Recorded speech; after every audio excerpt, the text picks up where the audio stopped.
सदन में हमारे एक साथी ने कहा, vaccination is not a big deal. Vaccination is not a big deal. मैं ये देखकर हैरान हूं,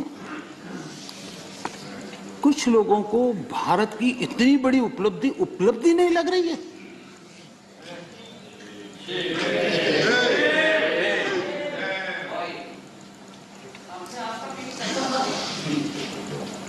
एक साथी ने यह भी कहा कि टीकाकरण पर व्यर्थ खर्च हो रहा है। ये देश सुनेगा तो क्या लगेगा ऐसे लोगों के लिए।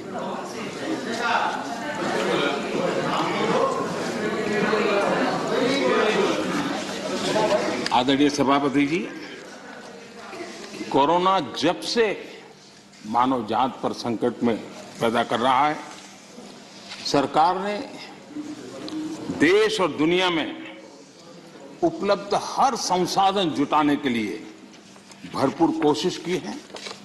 हमारे देश के नागरिकों की रक्षा करने के लिए जितना भी हमारी सामर्थ्य था, समझ थी, शक्ति थी, और सबको साथ लेकर के चलने का हमने प्रयास किया है।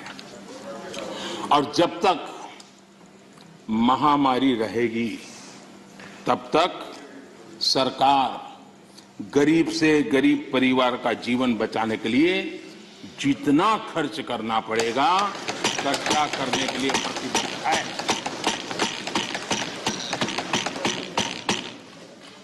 लेकिन कुछ दल के बड़े नेता बीते 2 सालों में उन्होंने जो अपरिपक्वता दिखाई है, उससे देश को भी बहुत निराशा हुई है। हमने देखा है कि कैसे राजनीतिक स्वार्थ में खेल खेले गए हैं। भारतीय वैक्सीन के खिलाफ मुहिम चलाई गई। थोड़ा सोचिए, जो पहले आपने कहा था, आज जो हो रहा है, उसको थोड़ा दोनों साथ मिलाकर देखिए।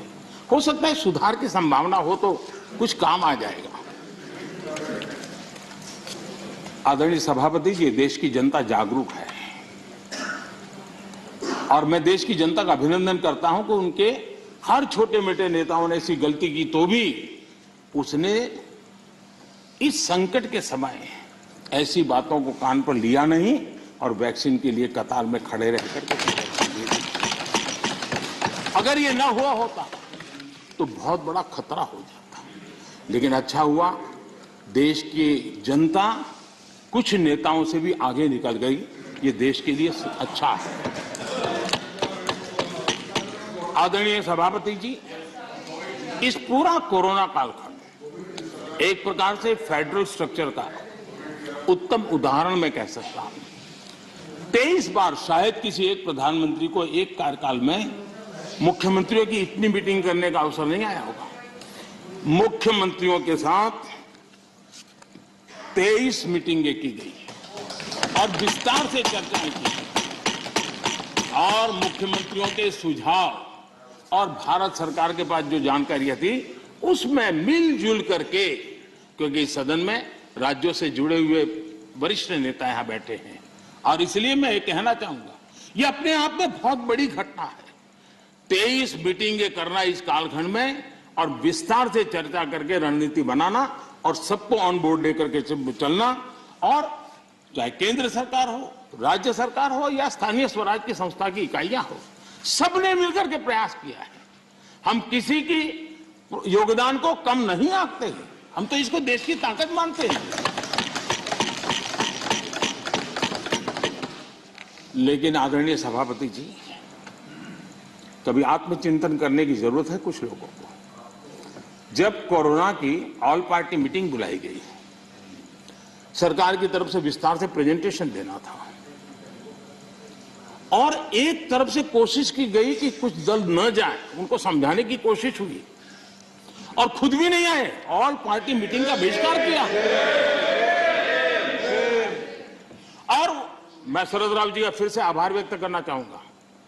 शरद राव जी ने कहा, देखिए भाई, ये कोई यूपीए का निर्णय नहीं है, मैं जिसको कह सकता हूं मैं कहूंगा। और शरद राव जी आए, बाकी टीएमसी सहित सभी दल के लोग आए और उन्होंने अपने बहुमूल्य सुझाव भी दिए। ये संकट देश पर था, मानव जात पर था। उसमें भी आपने बहिष्कार किया। ये पता नहीं आपके एडवाइस की कौन है जी, कौन कहां से आप सलाह लेके आते हैं, आपका भी नुकसान कर रहे हैं जी। देश रुका नहीं, देश चल पड़ा, आप अटक गए। और हर एक को आश्चर्य हुआ, सब लोग, आप दूसरे दिन के अखबार देख लीजिए, क्या आपकी आलोचना हुई है, क्यों ऐसा किया।